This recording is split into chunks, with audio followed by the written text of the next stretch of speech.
अब शुरू करते हैं समाचारों का बेहतरीन सफर। हिंदू पंचांग के अनुसार साल में 4 नवरात्रि मनाई जाती है। चैत्र और शरद नवरात्रि के अलावा 2 गुप्त नवरात्रि भी होती है। नवरात्रों पर मां चामुंडा के 9 स्वरूपों की विधि विधान से पूजा अर्चना होती है। नवरात्रि का महापर्व देश भर में धूमधाम से मनाया जाता है। नवरात्रि के दौरान व्रत रखने और पूरी श्रद्धा से मां चामुंडा की पूजा अर्चना करने से वह अपने भक्तों पर प्रसन्न होती हैं, साथ ही भक्तों की मनोकामनाओं को पूरा भी करती हैं। नवरात्रों के दिनों में लोग अपने घर में अखंड ज्योति जलाते हैं और इन 9 दिनों में मां की 9 स्वरूपों की पूजा भी करते हैं। चैत्र नवरात्र के मौके पर बुधवार को घरों में घट स्थापना के साथ 9 दिन तक आराधना, व्रत और पूजन की शुरुआत हो गई। शहर के मंदिरों में विशेष आयोजन किए जा रहे हैं। सुबह घरों में माताजी के पूजन के लिए घट स्थापना के साथ ज्वारे बोए गए। इसके बाद जोत लेकर आरती और स्तुति के कार्यक्रम किए गए। शहर में बोराज स्थित चामुंडा माता मंदिर, बजरंगगढ़ चौराहे के अंबे माता मंदिर, राजगढ़ स्थित मसाणिया भैरव धाम मुख्य उपासक चंपालाल महाराज ने मां काली, बाबा भैरवनाथ की पूजा अर्चना कर सभी देवी देवताओं की साक्षी में पूरे विधि विधान से अखंड ज्योति प्रज्वलित कर घट स्थापना की। ये अखंड ज्योति एकम से प्रारंभ होकर नवमी तक चलेगी, जिसका समापन 10वीं को होगा। अंबे माता मंदिर बजरंगगढ़ चौराहे पे माता जी के यहाँ सवेरे 7 बजे करीब घट स्थापना की गई। उसके पश्चात माता जी की आरती हुई। आरती के बाद जैसे लोगों का आना, सबके द्वार खोल दिया गया और ये मंदिर के अंदर सब लोग आ रहे हैं, चरणामत प्रसाद ले रहे हैं और माता की ज्योत लेके दर्शन करके जा रहे हैं। ये परिक्रमा चलती रहेगी। आज सायं 7 बजे आरती होगी और कल दूसरा नवरात्र है। कल दूसरा नवरात्र को प्रातः 9 बजे और सायं 7 बजे आरती होगी।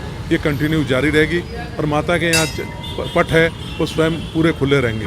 और अष्टमी के दिन माता के यहाँ जागरण है और उसके पश्चात नवमी को माँ के यहाँ कन्या भोजन के बाद ये भंडारा चालू हो जाएगा। कहा जाता है कि अजमेर के फायसागर रोड बोराज स्थित चामुंडा माता के मंदिर का निर्माण पृथ्वीराज चौहान के सुरमा ने करवाया था।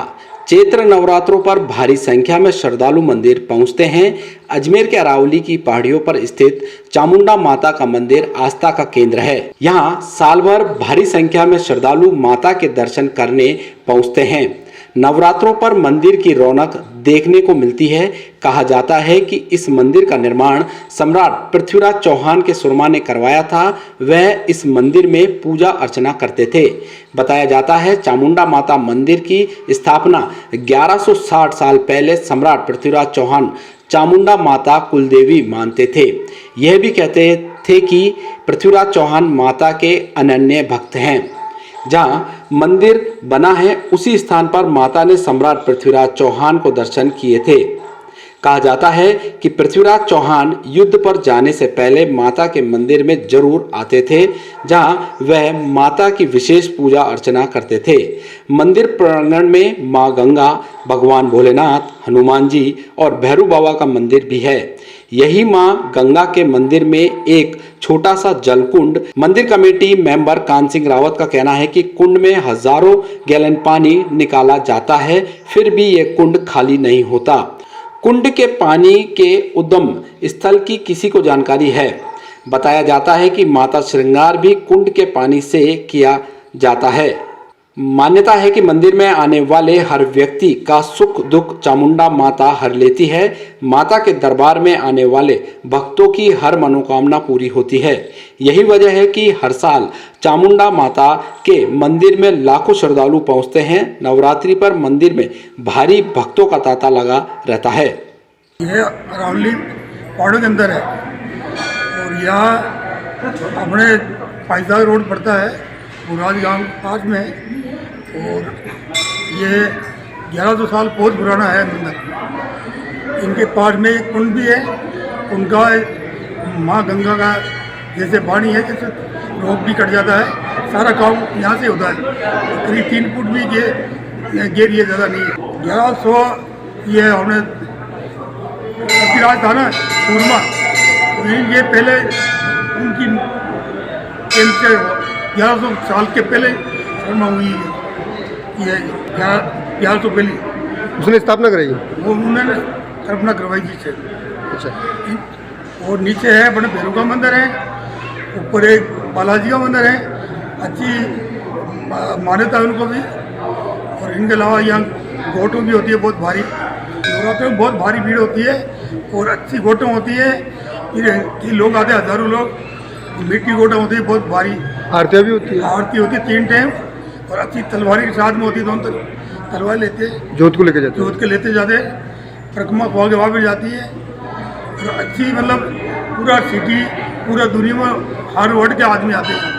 रीजनल कॉलेज चौपाटी पर मंगलवार को जैसे ही सांझ होती है, आस्था के 2080 दीप जगमगाने लगे और नगर निगम की ओर से आयोजित विक्रम मेला 5 घंटे तक परवान पर रहा। आना सागर और आसमान के बीच हुई आतिशबाजी के नजारे जोरदार रहे। पूरी चौपाटी पर मेला सजा रहा।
नगर निगम अजमेर द्वारा विक्रम मेले का आयोजन किया गया।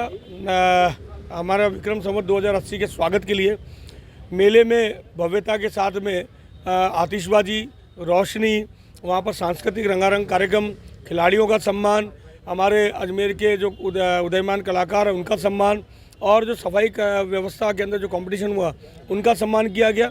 इसके अतिरिक्त आज सुबह 9 संवत्सर 2080 के शुभागमन पर विभिन्न स्थानों पर तिलक लगा करके आमजन को बधाई दी गई, नववर्ष की शुभकामना दी गई। सब जगह विभिन्न चौराहों पर तिलक लगाया गया, मिश्री, काली मिर्च इसका वितरण किया गया, और साथ में स्टिकर और सबको नववर्ष का पंचांग दे करके शुभकामना प्रदान अजमेर के वासियों की गई। मैं अजमेर वासियों को इस नववर्ष संवत्सर पर बहुत बहुत शुभकामना देता हूँ। यह वर्ष आपके लिए मंगलमय हो, सुख समृद्धि लेकर के आए, ये देश प्रदेश लगातार तरक्की करे, विकास करे, ऐसी शुभकामना मैं करता हूँ। आज यहाँ आना सागर चौपाटी पे हम लोगों ने यहाँ पर एक हिंदू रीति रिवाज के हिसाब से जो नव संवत्सर स्टार्ट होता है उसका प्रति वर्ष की भांति विक्रम मेले का यहाँ पर शुभारंभ किया है, और यहाँ पर सभी लोगों के यहाँ पर आनंद लिया है। यहाँ स्टॉलें लगी हैं, गाड़ी घोड़े बग्गी झूले सभी बच्चों के लिए हैं। जिस प्रकार ये हिंदू पर्व का जो नया साल आज से चालू होता है, कल से नवरात्रि स्टार्ट होने वाले हैं। इस नव संवत्सर पर हम लोगों का जो यहाँ पर पूरी टीम ने मिलकर पूरे नगर निगम के द्वारा ये आयोजन हमेशा होता है, इसी तरह का आयोजन होता है ताकि हमें जो अपने अंदर से हिंदुत्व की भावना है वो दिखनी चाहिए कि वास्तव में नव संवत्सर किस तरह मनाया जाता है। और हमारा तो जो नया साल है वो नव संवत्सर विक्रम मेले के रूप में यहाँ से आज से स्टार्ट हुआ है। सभी को ढेर सारी शुभकामनाएं, ढेर सारी बधाइयाँ। क्या क्या हुआ आज? क्यों नहीं दिखे जो हमारी फूड स्टॉल थे उनको संभाल। आज वैशाली नगर चौपाटी पर हर बार की तरह नगर निगम की तरफ से भव्य नववर्ष का कार्यक्रम आयोजित किया गया, जिसमें संपूर्ण अजमेर शहर ने इसका आयोजन का मजा लिया और खूब एंजॉय किया है। और इस नए साल को दीपक के जो जला के और खूब सारी रंगोली बना के इस नए साल का स्वागत किया है। और आप जैसे देख रहे हैं हमारे साथ विदेशी भाई बहन भी हमारे साथ है। हमारी मेयर मैडम का बहुत सहयोग रहा है, समस्त अधिकारीगण का, समस्त जनता का मैं आभार व्यक्त करती हूँ कि उस आयोजन को अच्छा निभाने में उनका सबका सहयोग रहा। बस मैं ये कहना चाहूँगी सबने एंजॉय किया। आज यहाँ पर रंगोली का आयोजन हुआ और नगर निगम की तरफ से हर बार की तरह फ्री कूपन दिए जाते हैं, जिसमें ज्यादा से ज्यादा बच्चे आके वो एंजॉय करते हैं। जैसे झूले है, घोड़ा गाड़ी है, बग्गी गाड़ी है और रंगोली वगैरह उन्होंने बनाई है। खाने पीने के आइटम थे जो निःशुल्क उपलब्ध कराए गए, उससे बच्चों में काफी उत्साह रहा है और सबने मिलजुल के पूरे परिवार के साथ यहाँ पे नया साल मनाया गया है। मैं प्रतिभा पार्षद वोट 3 पार्षद। देश भर में चल रहे त्योहारी माहौल के बीच अजमेर जिला पुलिस की ओर से मंगलवार को एसपी कार्यालय से शहर के प्रमुख मार्गों से क्षेत्र से साइकिलिंग पर रूट मार्च निकाला गया। साइकिल मार्च के जरिए जिला पुलिस की ओर से अजमेर की जनता में आपसी सौहार्द बढ़ाने के लिए और शांति प्रिय लोगों के अंदर कानून के प्रति सम्मान स्थापित करने के लिए रूट मार्च के जरिए संदेश दिया गया। देश भर में चल रहे त्योहारी माहौल के बीच अजमेर जिला पुलिस की ओर से मंगलवार को एसपी कार्यालय से शहर के प्रमुख मार्गों से क्षेत्र से साइकिलिंग पर रूट मार्च निकाला गया। साइकिल मार्च के जरिए जिला पुलिस की ओर से अजमेर की जनता में आपसी सौहार्द बढ़ाने के लिए और शांति प्रिय लोगों के अंदर कानून के प्रति सम्मान स्थापित करने के लिए रूट मार्च के जरिए संदेश दिया। इसके साथ ही असामाजिक तत्वों को चेतावनी दी गई कि उनकी ओर से अवांछित गतिविधियां की गई तो उनके खिलाफ कठोर कार्यवाही की जाएगी। साइकिलिंग के दौरान Ajmer SP Chunaram Jat, additional SP doctor Vishnoi, CO Chhavi Sharma, Vaibhav Sharma, सभी थाना अधिकारी और पुलिस का जाब्ता मौजूद रहा। अजमेर एसपी चूनाराम जाट ने मीडिया से बातचीत करते हुए बताया कि मंगलवार को जिला पुलिस की ओर से एसपी ऑफिस से दिल्ली गेट, दरगाह बाजार होते हुए शहर भर में साइकिल मार्च निकाला गया। उन्होंने कहा कि मार्च के जरिए अजमेर शहर सभी नागरिकों से अपील की गई है कि आगामी त्योहारों को देखते हुए शांति बनाए रखें और आपस में भाईचारे का संदेश दें।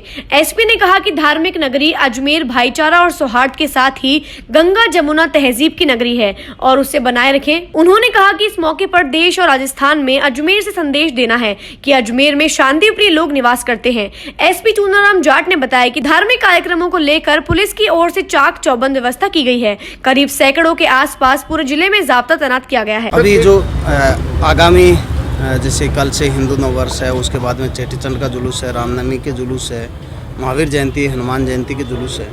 इनको देखते हुए आज मैंने और additional SP city, additional SP rural और एडिशनल एसपी सिकाऊ और हमारे जो डिप्टी एसपी ट्रैफिक है, सीओ साउथ है, नॉर्थ है और इसके अलावा सीओ SC/ST है और SHO हैं, उनके साथ में हमने साइकिल पे रूट मार्च किया है। इसलिए साइकिल का चूज़ किया है कि ये रूट है वो काफ़ी लंबा है और साइकिल पे सारे अधिकारी जब इस रूट पे जाएंगे तो किस तरह की क्या समस्याएं हैं, कहाँ पे जो बिजली के तार हैं या अन्य जो रोड पे रिपेयर का वर्क है वो कहीं पे अगर बाकी रहा हुआ हो या अन्य कोई इश्यू हो वो हम देख सकें और जो ये आने वाले टाइम पे जो धार्मिक जुलूस निकल रहे हैं इनकी व्यवस्थाएं प्रॉपर तरीके से हो सके ताकि किसी भी आमजन को और जो आयोजक हैं और पुलिस प्रशासन है किसी को भी किसी तरह की असुविधा न हो। सरकार के सहारे अपनी राजनीतिक नैया पार लगाने की आस में बैठे कांग्रेसी पार्षदों के हाथ अब निराशा लग रही है। इसी के परिणाम स्वरूप कांग्रेस के टिकट पर पालिका के वार्ड 10 से चुनाव जीते पार्षद कृष्ण गोपाल चौधरी ने अब मुख्यमंत्री अशोक गहलोत सहित कांग्रेस के आला नेताओं के नाम अपना इस्तीफा प्रक्षिप्त किया है। सरकार के सहारे अपनी राजनीतिक नैया पार लगाने की आस में बैठे कांग्रेसी पार्षदों के हाथ अब निराशा लग रही है। इसी के परिणाम स्वरूप कांग्रेस के टिकट पर पालिका के वार्ड 10 से चुनाव जीते पार्षद कृष्ण गोपाल चौधरी ने अब मुख्यमंत्री अशोक गहलोत सहित कांग्रेस के आला नेताओं के नाम अपना इस्तीफा प्रेषित किया है। मुख्यमंत्री सहित PCC अध्यक्ष और प्रदेश प्रभारी को त्यागपत्र भेजा है। पार्षद कृष्ण गोपाल चौधरी ने बताया कि विकास कार्यों के नाम पर फिजूल खर्ची कर पालिका प्रशासन कांग्रेस के विजयी पार्षदों के वार्ड में विकास कार्यों को लेकर उपेक्षा कर रही है, जिसके चलते उन्होंने प्रदेश के मुख्यमंत्री अशोक गहलोत, राजस्थान प्रदेश कांग्रेस कमेटी अध्यक्ष गोविंद सिंह डोटासरा, राजस्थान कांग्रेस प्रदेश प्रभारी सुखजिंदर रंधावा, राजस्थान पर्यटन विकास बोर्ड निगम के अध्यक्ष धर्मेंद्र राठौड़ के नाम पार्षद पद और कांग्रेस की स्थायी सक्रिय सदस्यता का त्याग पत्र प्रेषित किया है। पालिका के वार्ड 10 से पार्षद कृष्ण गोपाल चौधरी ने अपने व्यथा त्याग पत्र के माध्यम से भेजते हुए बताया कि नगर पालिका पुष्कर के अधिशासी अधिकारी बनवारी लाल मीणा और पालिका कर्मचारियों द्वारा जानबूझकर उनके व अन्य कांग्रेस वार्ड पार्षद जनहित के कार्य करने के कारण आहत होकर त्यागपत्र दिया है। उन्होंने आरोप लगाया कि ऐसा पहली बार हुआ है जब कांग्रेस की सरकार राज्य होते हुए भी कांग्रेसी पार्षदों की उपेक्षा की जा रही है। मुख्य मांग तो यही है कि हम मेरे वार्ड में जो कांग्रेसी वार्ड है उसके अंदर कहीं भी विकास का काम एक भी नहीं हो रहा है। मैंने कम से कम 10 बार अय्यन साहब से, अडानी जी से, जयन साहब से, 2-4-5 बार ईओ साहब से सबसे बोल दिया, मगर वो सब एक ही मीठी गोली देते हैं मेरे को कि मेला निकलने दो, दिवाली निकलने दो, होली निकलने दो, या ठेकेदार का बिल पास नहीं हुआ, उसका बिल पास होगा जब आपका। मेरे वार्ड का तो कोई पैसा बाकी है ही नहीं, मेरे वार्ड में तो रुपया लगा ही नहीं, तो मैं कहाँ से दिलवाऊँ? ठेकेदार काम करते नहीं तो ठेकेदार को तो अधिकारी डांटें, अधिकारी करें उसको जो भी करना, मैं तो क्या कर सकता हूँ? अधिकारी ये सुनते नहीं, कर्मचारी नहीं सुनते। कर्मचारी को कहते फाइलें पड़ी है, पट्टे की फाइलें पड़ी है, उन पे कोई नहीं, उनकी जांच तो करवाओ। आज तक चुनाव से आज तक आप देखो किस वार्ड में कितना पैसा लगा। फालतू पैसा खर्च करने के लिए नगर पालिका के पास पैसा है। जैसे अभी कचरे डिपो में इन्होंने 20-25 लाख रुपए लगाया है, तो ये जरूरी है या आम पब्लिक की रोडें जरूरी है? पुष्कर की रोडों के तो और ध्यान ही नहीं दिया जा रहा है। ये फालतू के खर्चे जो कर रहे हैं ये जरूरी नहीं है। इंसान को बनियान अगर फट जाए तो वो जरूरी नहीं है, शर्ट पहले जरूरी है। तो ये कचरे डिपो पे लाखों रुपए खर्च कर दिए, मैं जाके बोलता हूँ कि पैसे नहीं है, वो नहीं है, पैसे आया नहीं। तो हमारे वार्डों के लिए नालियों की हालत जाके देखो, नालियाँ फूटी हुई पड़ी है, रोड फूटे हुए पड़े, उनको 10 बार कह दिया, कोई सुनते ही नहीं। इसलिए मजबूरन मेरे को ये कदम उठाना पड़ा, जबकि मैं कांग्रेस का दूसरी बार जीत के आया हूँ यहाँ पे इस वार्ड से। मेरा पहला कार्यकाल भी रहा, जब भी मेरे को कोई शिकायत नहीं थी। इस कार्यकाल में जितना परेशान होके मेरे को मजबूरन कदम उठाना पड़ा कि मैं आज भी कांग्रेस को मेरा परिवार समझता हूँ, मैं जी जान से कांग्रेस के लिए मरने को तैयार है, मगर मजबूरन ये अधिकारी लोग काम नहीं करते, कर्मचारी काम नहीं करते, इसलिए मेरे को ये कदम उठाना पड़ा। इसलिए मैं श्रीमान ऊपर मुख्यमंत्री जी से और रंधावा जी से, डोटादरा जी से और धर्मेंद्र जी से ये कहना चाहूँगा कि वो पुष्कर की नगर पालिका की ओर विशेष ध्यान देके पूरे वार्डों की जांच करवाएं, कांग्रेस वार्डों की ओर ध्यान दें। यहाँ पे एक भी कांग्रेस के वार्ड में काम नहीं हो रहा है। मूलभूत तो तकलीफ ये है कि ये रोडें 3-4 साल से टूटी पड़ी है रोडें। हमने पार्षद को कई बार बोल दिया कि हमने उनको चुना है कि आप हमारी बात नगर पालिका पहुँचाइए, अधिकारियों तक पहुँचाइए, लेकिन आज तक हमारी कोई सुनवाई नहीं हो रही है। और पार्षद महोदय से हमारे को ये जवाब मिलता है कि मेरी आगे सुनवाई नहीं कर रहे हैं वहाँ पे नगर पालिका में। और काफ़ी टाइम से ये रोड आप देख रहे हो, सारी रोडें टूटी पड़ी है। नीचे से भी यार गंदगी का ढेर लगा रहता है, ये इधर गंदगी लगी रखी है। और एक कर्मचारी आता है केवल सफाई के लिए, उसके अलावा कोई कर्मचारी नहीं आता है। और रोड पे आए दिन या चौराहे पे, यहाँ पे तिराहे पे, चढ़ाई पे एक्सीडेंट होते रहते हैं। प्रॉपर सुविधा नहीं होने के कारण रोड देख लो आप, पूरी टूटी रोड पड़ी है। वार्ड कांग्रेस का है, कांग्रेस की सरकार है, तो उस पर क्या विचार रखते हो? तो हम तो यही आशा रखते हैं कि जब कांग्रेस की सरकार है, कांग्रेस का ही वार्ड है, तो वार्ड तो ये तो बिल्कुल स्वच्छ और नीट एंड क्लीन होना चाहिए। सारी रोडें बढ़िया बननी चाहिए। लेकिन वो नालियों की हालत देख लो, ये जाली टूटी हुई है। इस जाली के लिए भी हमने बोल दिया, यहाँ से भी काफी जने गिरते हैं, लेकिन वो जाली भी नहीं लगी है। भारतीय जनता पार्टी किसान मोर्चा के जिला अध्यक्ष भंवरलाल भूला के नेतृत्व में आज जिला कलेक्टर को ज्ञापन सौंपकर अजमेर जिले में ओलावृष्टि वर्षा से खराब हुई फसल के मुआवजे की मांग की गई है। भारतीय जनता पार्टी किसान मोर्चा के जिला अध्यक्ष भंवरलाल भूला के नेतृत्व में आज जिला कलेक्टर को ज्ञापन सौंपकर अजमेर जिले में ओलावृष्टि और वर्षा से खराब हुई फसल के मुआवजे की मांग की गई। किसान मोर्चा के जिलाध्यक्ष भंवरलाल बालू ने बताया कि नष्ट हुई फसल की तुरंत गिरदावरी करवाकर 40,000 प्रति एकड़ मुआवजा दिया जाए। इसके अलावा प्राइवेट कंपनियों को फसल बीमा योजना से दूर किया जाए और किसानों का कर्ज माफ किया जाए। बेमौसमी बारिश और ओलावृष्टि से बर्बाद फसलों की गिरदावरी कर नुकसान की भरपाई की मांग उन्होंने की है और चेतावनी दी है कि अगर किसानों के नुकसान की भरपाई नहीं हुई तो किसानों को सड़कों पर उतर आंदोलन करने को मजबूर होना पड़ेगा। वजह यह है बेमौसम इस बारिश ने किसानों की बहुत बड़ी कमर तोड़ी है। और कमर क्या तोड़ी है, किसान मरने के ऊपर बाधा हो रखे हैं। और अब तक ये सरकार लगातार 3-4 दिन से बरसात बराबर चल रही है। सरकार का नुमाइंदा कोई आके किसी किसान से ये नहीं पूछा तेरा कौन सा खेत है और कौन सा खेत में कितना नुकसान हुआ है। इस बात को लेकर आज हम कलेक्टर साहब के पास आए हैं कि भाई तुम्हारा आदमियों को भेजो और दोहरी मार से किसान जूझ रहे हैं, इनको रात को से मुआवजा देने का काम करे सरकार। कांग्रेस सरकार तो आपस में उलझ रही है। चना, गेहूँ, जौ, जीरा सारा बहुत बुरी तरह से नुकसान हुआ है। बुरा हाल है किसानों के। और अब अजमेर देहात जिला अध्यक्ष हूँ, पूरे ज़िले की हालत है। मसूदा, नसीराबाद, पुष्कर, चारों तरफ से बहुत बुरे हालात सामने आ रहे हैं। जगह जगह मतलब रोज़ अखबार के माध्यम से अखबार वाले भी घूम रहे हैं, लेकिन सरकार का नुमाइंदा एक भी नहीं आया, पता नहीं क्यों नहीं आ रहे हैं ये।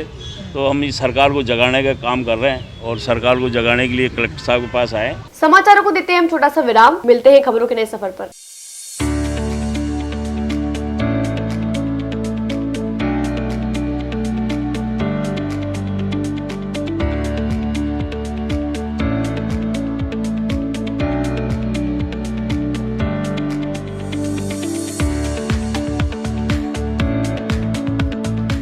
ये सर्किट मामू नहीं बनने का, रेडीनेट फाइबर लगाने का। इंटरनेट बोले तो रेडीनेट फाइबर नेट। डिटेल्स के लिए 7412001234 पे कॉल लगाने का। सही है भाई।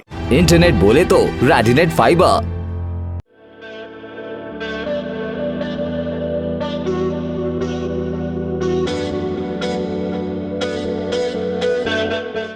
अजमेर शहर में प्लॉट, मकान, फ्लैट, दुकान आदि खरीदने, बेचने व किराए हेतु आज ही प्ले स्टोर से डाउनलोड करें Varsha real estate app. Varsha real estate, a unit of Varsha group, lets you live better.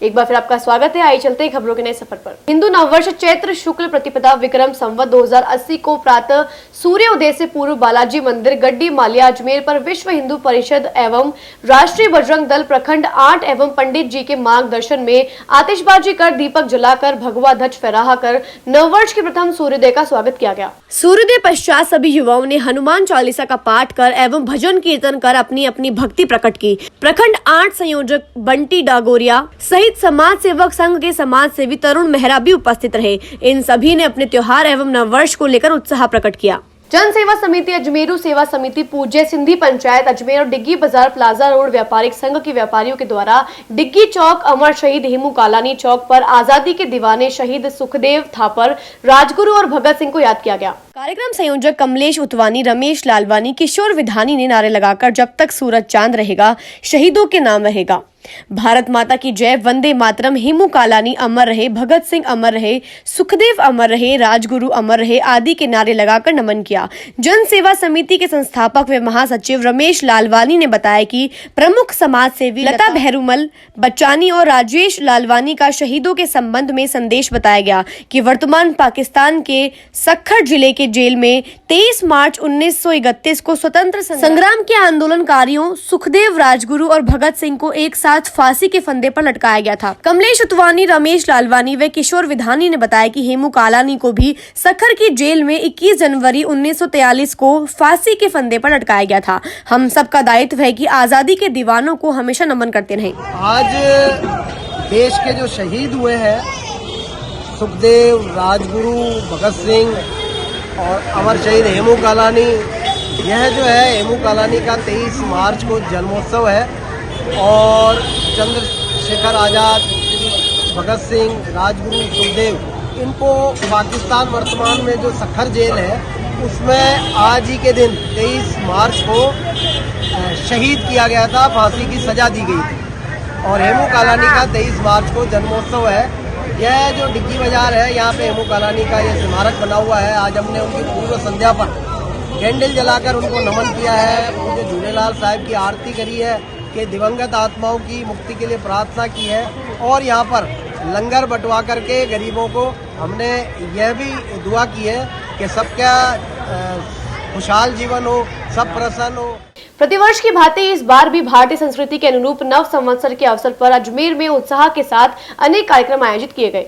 इसी दिन प्रमुख चौराहों को सजाया गया। शहर के प्रमुख चौराहों को सजाने के लिए अलग अलग संस्थाओं को जिम्मेदारी दी गई थी। मंदिरों में भी भगवा ध्वज फहराए गए। नव संवत्सर के दिन चौराहों पर आम नागरिकों को तिलक लगाकर प्रसाद भी वितरित किए गए। इस अवसर पर लोगों को भारतीय सनातन संस्कृति के बारे में भी विस्तृत जानकारी दी गई। आज भी नव संवत्सर का धार्मिक महत्व बना हुआ है। लोगों को नव संवत्सर उत्साह के साथ मनाना चाहिए। आज विक्रम संवत 2080 के आगमन पर भारतीय जनता पार्टी के कार्यकर्ताओं ने, शहर जिले के सभी कार्यकर्ताओं ने, हमारे समस्त वरिष्ठ नेतृत्व, जिसमें हमारे सौरव सम्मान्य विधायक वासुदेव जी देवरानी, अनिता जी बघेल, हमारे पूर्व जिलाध्यक्ष अरविंद जी यादव और जितना भी हमारा वरिष्ठ नेतृत्व करा, उनके साथ मिलकर के आज इस गांधी भवन चौराहे पर शहरवासियों को, नगरवासियों को इस नववर्ष की शुभकामनाएं और बधाई प्रेषित की। और साथ ही यह नववर्ष सब पूरे समाज के लिए, अजमेर की जनता के हित में और उनके जीवन में उत्तरोत्तर प्रगति लाए, इसकी शुभकामनाएं प्रेषित की। कल रात्रि से सभी कार्यकर्ताओं ने मिलकर के चौराहे का सज्जाकरण किया, जो एक बहुत ही भारत माता का भव्य मंदिर यहाँ पर हमने आज बनाया है। और साथ ही सबने एकत्र होकर के नववर्ष की सबको शहरवासियों को बधाई और शुभकामनाएं प्रेषित। नववर्ष समारोह समिति के तत्वाधान में नव वर्ष की पूर्व संध्या पर आज तीर्थ नगरी पुष्कर के वरा घाट पर पुष्कर राज की महाआरती का आयोजन किया गया।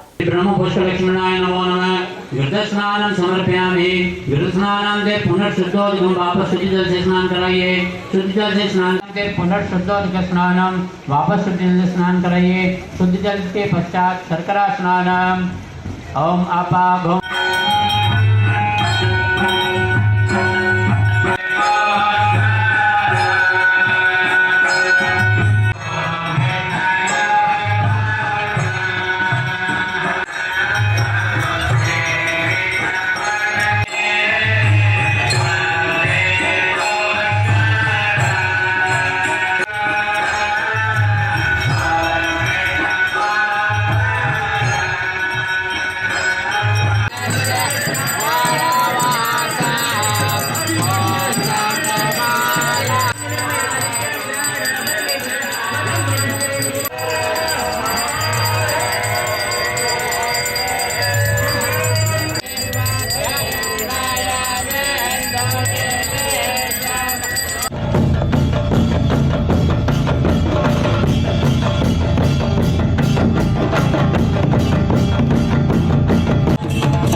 आज की महाआरती का रखा गया है, जो हमारे गुरु कृपा से और गुरु महाराज के आशीर्वाद से जो आज हमने प्रति रोज जो सायंकाल शाम को आरती होती है। और सबसे बड़ा पितरों का पर्व है और पितरों का दिन होता है, तो अमावस के दिन महाआरती का आयोजन रखा है। और हर महीने अमावस के दिन आरती रखेंगे। जो हमारे राष्ट्रपति अवार्ड लेके नाथूलाल जी सोलंकी आए हैं, उनके उपलक्ष्य में भी है। और हर महीना हम पितरों की आज्ञा से पुष्कर राज की महाआरती करेंगे। ग्वालियर घाट पे प्रातःकाल रहेगा। उसके बाद चौराहों पे सभी को तिलक लगा के स्वागत किया जाएगा। और शाम को फूलडोल का उत्सव है एवं दीपदान का गौ घाट पे उत्सव रहेगा एवं अन्य कार्यक्रम विद्यालयों के अंदर कार्यक्रम रहेंगे। इस प्रकार नववर्ष का और ध्वजा पताका लगाएंगे, शंख ध्वनि करेंगे। और प्रातः इसी क्रम में परसों भगवा रैली निकाली जाएगी। पूरे मार्केट में मोटरसाइकिल रैली निकाली जाएगी। महर्षि गौतम जयंती समारोह अजमेर में बड़े धूमधाम के साथ मनाया गया। इस मौके पर समाज बंधुओं ने श्री महर्षि गौतम पर माल्यार्पण कर झांकी स्वरूप जुलूस निकाला गया। श्री महर्षि गौतम जयंती समारोह के पदाधिकारियों ने जानकारी देते हुए बताया कि आज पूरे दिन विभिन्न आयोजन किए गए, जिसमें सुबह दादीच वाटिका से एक जुलूस निकाला गया, जिसमें श्री महर्षि गौतम की झांकी निकाली गई। उसके बाद समाज बंधुओं द्वारा हवन यज्ञ किया गया। वहीं समाज के छोटे छोटे बच्चों ने चित्रकला व निबंध प्रतियोगिता में बढ़ चढ़कर भाग लिया। कार्यक्रम के अंत में समाज के वरिष्ठ जन और उत्कृष्ट कार्य करने वाले लोगों को सम्मान किया गया। प्रगतिशील संस्था अजमेर के द्वारा नव संवत्सर 2080 महर्षि गौतम जयंती का हर वर्ष की भांति आयोजन किया गया है। उसमें समाज के पूरे शहर के नर नारी यहाँ उपस्थित हैं और बहुत ही अच्छा कार्यक्रम यहाँ हुआ है सर। पूर्व में हमने बजरंगगढ़ चौराहे पे जो प्रातः 8 बजे एकत्र होकर और महर्षि गौतम के चित्र पर माल्यार्पण किया, तत्पश्चात उसके बाद आने जाने वालों के तिलक करके और प्रसाद बांट के महर्षि गौतम जयंती की बधाई दी। उसके बाद वहाँ बैंड बाजे के साथ में घर घर जाकर मतलब हर वहाँ से शोभा यात्रा यहाँ दादी जी वाटिका पे यहाँ आई और उसके बाद हवन किया गया। हवन करने के पश्चात यहाँ पे महर्षि गौतम की आरती की गाई गई और जय जयकार किया गया और विभिन्न समाज बंधु यहाँ एकत्र हुए। अब आगे की जो हमारे 75% के जो अधिक संख्या में जो मार्क्स प्राप्त किए उनके बारे में और आगे की जानकारी के लिए मैं सर्वेश्वर जी से आग्रह करूँगा। अभी वर्तमान जो कार्यक्रम हो गए उसके बारे में अनिल जी बताया आपको। इसके पश्चात में सबसे बड़ा निर्णय है कि समाज के लिए अभी अगर भूखंड की हमने घोषणा की है, भूखंड खरीदने की, वो कार्यक्रम हो रहा है। समाज उसमें बढ़ चढ़ के हिस्सा ले रहा है और हमें पूरा सहयोग मिल रहा है। उसकी वजह से हम आगे बढ़ रहे हैं एक कार्यक्रम। उसके बाद में सर इसके बाद जो कार्यक्रम ये हो रहा है, समाज के बच्चों का सम्मान समारोह, समाज के जितने भी प्रतिभागी हैं, जितने भी ऐसी प्रतिभाएं हैं जो एकेडमी के अलावा भी कोई काम कर रही है किसी क्षेत्र में, उन सबका सम्मान किया गया है। और हर्षोल्लास से चेयर रेस और अन्य सारी प्रतियोगिताएं भी आयोजित की गई है। और अभी लगभग 1000 से ऊपर समाज बंधुओं का भी सहभोज का कार्यक्रम होगा और आनंद से हर साल हम करते हैं और इस साल भी बड़े प्रेम से सफलता से हो रहा है। समाचारों को देते हैं हम छोटा सा विराम, मिलते हैं खबरों के नए सफर पर।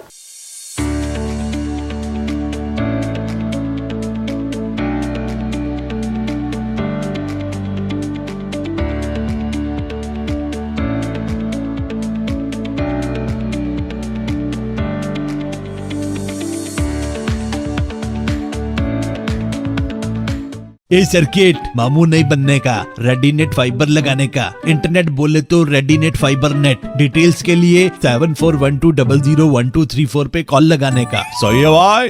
इंटरनेट बोले तो रेडीनेट फाइबर।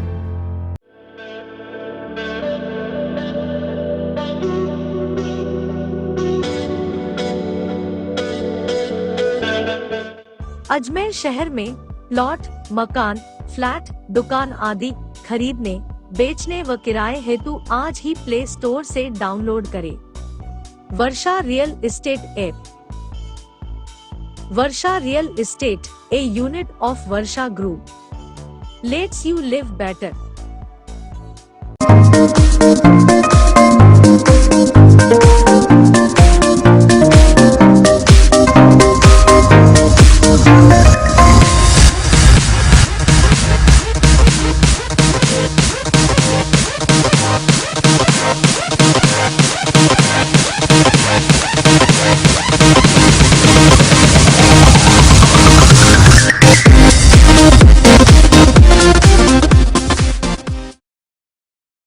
एक बार फिर आपका स्वागत है। आइए चलते हैं खबरों के नए सफर पर। राजस्थान में मंगलवार रात करीब 10:20 से 10:25 के बीच भूकंप के झटके महसूस किए गए। झटके इतने तेज थे कि लोग घबरा कर घरों से बाहर निकल आए। ये भूकंप के झटके तीर्थनगरी पुष्कर सहित कई अन्य शहरों में भी महसूस किए गए। राजस्थान में मंगलवार रात 10:20 से 10:25 के बीच भूकंप के झटके महसूस किए गए। झटके इतने तेज थे कि लोग घबरा कर घरों से बाहर निकल आए। ये भूकंप के झटके तीर्थनगरी पुष्कर सहित कई अन्य शहरों में भी महसूस किए गए। पुष्कर में लोगों ने भूकंप के तेज झटके महसूस किए। इससे इमारतें हिलने लगी। जो लोग सो चुके थे या सोने की तैयारी कर रहे थे, अचानक उनमें हड़कंप मच गया। भूकंप के शोर के साथ अपार्टमेंट्स और multi storey buildings, high rise society से लोग बाहर सड़कों पर दौड़ पड़े। घरों में पलंग, पंखे, लटकी हुई लाइटें हिलती देखी गई। भूकंप के झटके और कंपन से लोग डर कर सड़कों पर और खुले स्थानों पर जमा हो गए। लोगों को डर है कि भूकंप के झटके दोबारा ना जाए, इसलिए कई लोग घरों से बाहर आने की हिम्मत तक नहीं जुटा पा रहे थे। एक दूसरे को फोन कर कुशल क्षेम पूछते नजर आए। जयपुर के अलावा चूरू, झुंझुनू, सीकर, अलवर, अजमेर, भरतपुर, बहरोड, कोटपुतली, पुष्कर, नागौर, हनुमानगढ़, गंगानगर, बीकानेर, जोधपुर सहित कई जगहों में झटके महसूस किए गए। लोगों ने कुछ देर तक झटके महसूस किए। मौसम विभाग के मुताबिक भूकंप का केंद्र अफगानिस्तान के हिंदुकुश में माना जा रहा है। जयपुर मौसम विभाग केंद्र ने रिक्टर पैमाने पर भूकंप की तीव्रता 6.6 स्केल बताई है। बिल्डिंग के जो पूरी बिल्डिंग जो हिल रही थी, उसके साथ साथ उसके जो कांच थे वो भी खड़खड़ कर, शीशे भी बोल रहे थे, उसके साथ बाहर जो गेट था ना वो भी जबरदस्त आवाज दे रहा था। आज तीर्थ नगरी पुष्कर में रात 10:24 पर भूकंप के तीव्र झटके महसूस हुए, जो कि लगभग 10 सेकंड तक महसूस होते रहे। मुझे तो ऐसे एक बार ऐसा लगा कि जिस सोफे पे मैं बैठा हूँ वो सोफा झूलने लग रहा है, और ऐसे महसूस हुआ कि बहुत ज़्यादा इसकी तीव्रता है। तो मैंने चिल्ला के सबको आवाज़ दी कि भूकंप के झटके आ रहे हैं, सब बाहर निकल जाओ। तो पुष्कर तीर्थ नगरी में लगभग 10 सेकंड तक भूकंप के झटके बड़ी तीव्रता से महसूस किए गए, और सुनाई में आ रहा है कि पूरे राजस्थान से लेके NCR में भी भूकंप के झटके आए हैं। रामगंज थाना अंतर्गत हस्ती विहार कॉलोनी में क्षेत्रवासियों को एक व्यक्ति की लाश मिली है। पुलिस को ये शव खंडरनुमा मकान में अंडरग्राउंड पानी की टंकी से मिला है। रामगंज थाना अंतर्गत हस्ती विहार कॉलोनी में क्षेत्रवासियों को एक व्यक्ति की लाश मिली है। पुलिस को ये शव खंडरनुमा मकान के अंडरग्राउंड पानी की टंकी में मिला है। रामगंज थाना पुलिस की सूचना पर सिविल डिफेंस की टीम ने मौके पर पहुंचकर बमुश्किल पानी के हौद से शव को बाहर निकाला। इस दौरान शव में भयंकर बदबू आ रही थी। रामगंज थाने के सब इंस्पेक्टर महादेव गुर्जर ने बताया कि शव काफी खराब अवस्था में है और इसे पोस्टमार्टम के लिए भेज दिया गया है। पुलिस ने व्यक्ति की पहचान कंचन नगर निवासी रमेश रेगर की होने का अंदेशा जताया है। मौके पर पहुंचे सीओ साउथ सुनील सियाग ने बताया कि मृत व्यक्ति की उम्र करीब 40 साल होने का अनुमान है। बाकी पुलिस को पोस्टमार्टम रिपोर्ट का इंतजार है। मुझे थाने पे सूचना मिली थी कि कंचन नगर में एक लाश पड़ी है हौद में, जो सड़ी गली स्थिति में है, जहाँ पर मौके पर पहुंचा और सिविल डिफेंस को बुला के उसको बाहर निकाला, जिसमें रमेश रेगर कंचन नगर का होने की संभावना बता रहे हैं, जो हॉस्पिटल में जाके एक बार और वेरीफाई किया जाएगा। पहचान नहीं कर पा रहे क्योंकि सड़ी गली स्थिति में, लगभग 10-12 दिन पुरानी। हाँ, ये शायद शराब का सेवन करके हौद में गिर गया। Right to health bill app Jaipur में प्राइवेट डॉक्टर्स पर हुए लाठीचार्ज को लेकर बुधवार को अजमेर में दूसरे दिन भी विरोध जारी है। जिलन मेडिकल कॉलेज में प्राइवेट सीनियर्स और रेजिडेंट डॉक्टर्स के द्वारा प्रदर्शन किया गया। मैं doctor Pankaj Toshniwal, vice president private practitioner medical society. मेरे साथ हैं doctor Kuldeep Sharma, general secretary private medical society, व प्राइवेट हॉस्पिटल सोसाइटी से डॉक्टर राजा मेहता बॉस। हम सब लोग निरंकुश सरकार के कुकर्मों की सजा भुगत रहे हैं। आज निरंकुश सरकार ने कल जो बिल पास किया है, हमारे भरपूर विरोध के बावजूद भी उस बिल के कारण इस पूरे राज्य से सारे इंटेलेक्चुअल्स व सारे जो बुद्धिजीवी, एक जो समाज का सबसे बुद्धिजीवी वर्ग है डॉक्टर, वो पलायन करने की सोच रहा है। हमें लग रहा है कि हम सब जने अपना जितना भी हॉस्पिटल्स हैं उन सबको यहाँ से बंद करके दूसरे राज्यों में चल जाएं, दूसरे देश में चल जाएं। जैसे पेट्रोल पंप्स ने राजस्थान के बॉर्डर पे बन रहे हैं, राजस्थान को छोड़ के, वैसे लगता है राजस्थान के सारे हॉस्पिटल यहाँ बंद होके राजस्थान के बाहर बन जाएंगे, क्योंकि उनको देश के जितने भी अच्छे हॉस्पिटल जो राजस्थान में बनना चाह रहे थे वो सब बंद हो जाएंगे। उनको केवल छोटे छोटे कामों के पीछे बड़े बड़े लोगों का नुकसान कर रहे हैं। एक जनता के हितों का इतना ज़्यादा नुकसान किया गया है इस बिल के द्वारा, और जनता को कितना भुगतना पड़ेगा ये सरकार नहीं जानती है। और इस बिल के कारण जो चिकित्सक समाज में रोष है उसका सरकार को खामियाजा भुगतना पड़ेगा। अजमेर के बस स्टैंड के पास फूस की कोठी के नजदीक लगे डिज्नीलैंड फेयर में अचानक गिरे झूले के मामले में प्रशासन के कई विभाग का तालमेल नहीं बैठा, जिसके चलते यह हादसा हो गया। पर ये धीरे धीरे आ रहा है।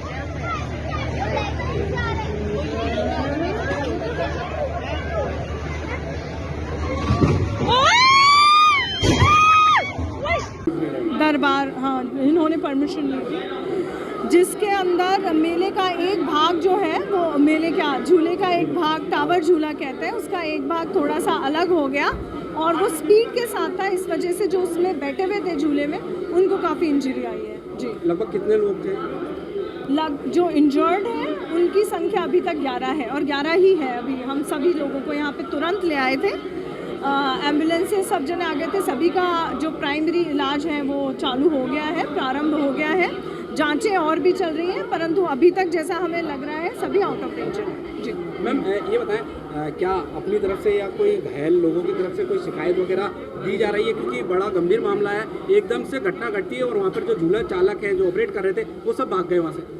देखिए ऐसा हो सकता है, घबराहट में भी कभी कभी ऐसी स्थिति आ जाती है। अभी तक हमें किसी और व्यक्ति से कोई भी सूचना प्राप्त नहीं हुई है, कोई भी ऐसी सूचना कंप्लेंट प्राप्त नहीं हुई है। अगर नहीं होती है तो हम खुद ही कॉग्निजेंस लेके इसके अंदर दर्ज करेंगे मुकदमा। वो जो झूला था उसके कई भाग हैं, उसका एक भाग अलग हुआ है, तो पूरे हिस्से पे जिनको चोटें लगी हैं ऐसे हमारे पास अभी 11 लोग आए हैं। बाकी कितने लोग पूरे झूले पे बैठे हुए थे इसके ऊपर अभी जांच कर ली जाएगी। 30-35 जने थे वहाँ पर, 30-35 जने थे वहाँ पर, और एकदम से झूला बिल्कुल सही चल रहा था, ऊपर आया, गोल गोल घुमा, एकदम से टूट के नीचे आके धमधनी से गिरा। उसमें सारे के सारे अलग सबके लगे, काफ़ी बच्चों को लगी, लेडीज़ थी उसमें काफ़ी। ये मेरी बच्ची है और एक मेरा लड़का और एक मैं, हम तीनों गिरे थे उसमें से।